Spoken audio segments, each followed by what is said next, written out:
We're really excited, about getting ready to play.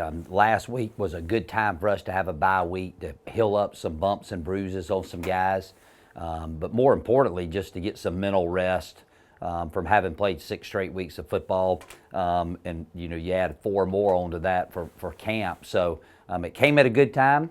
Early in the week, the guys seemed to come back fresh and relaxed.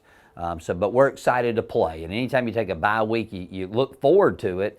And then Saturday rolls around and you're not sure what to do because you feel like you ought to be playing. So we got a tough one this week, but so far preparation's been really good. Well, you go on the road to East Tennessee State. It's their homecoming game. They'll have a tremendous crowd. They have a great venue. One of the better stadiums in our league. They're very physical in what they do offensively. Defensively, they're very aggressive. They blitz it a lot, have veteran coaches on both sides of the ball that have been in the Southern Conference and at the FCS level for quite some time. So I have great respect for what they do. And then, they're used to winning. I mean, last year they were the conference champs. They play very tough at home, so we're going to have to go and play to the very best of our ability if we want to come home with a big victory. Well, we just take it 1 week at a time. I mean, we're excited, this first half of the season where we're at. You look at our schedule in the past here, we're probably as good as we could be, having played that game versus the University of Georgia.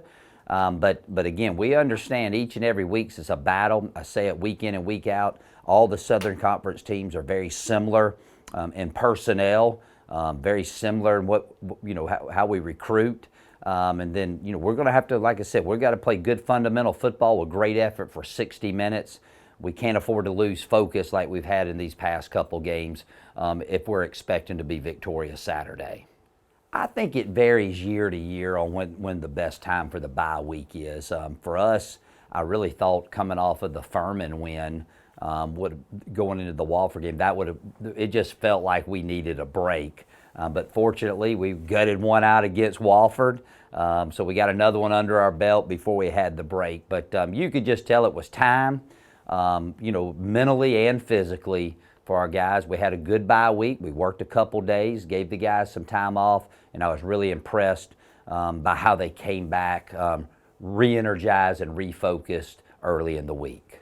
The schedule is what it is. I hate to say that, but we're just excited about being able to play football again. And, we like playing at home, makes life a little bit easier as far as travel and you're in familiar setting.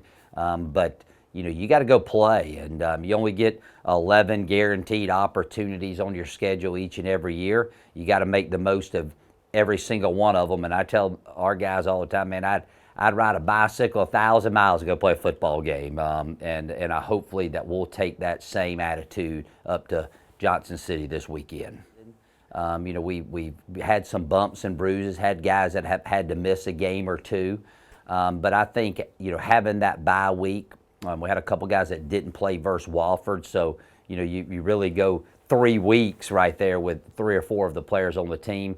I expect us to be at full strength like we were to start the season.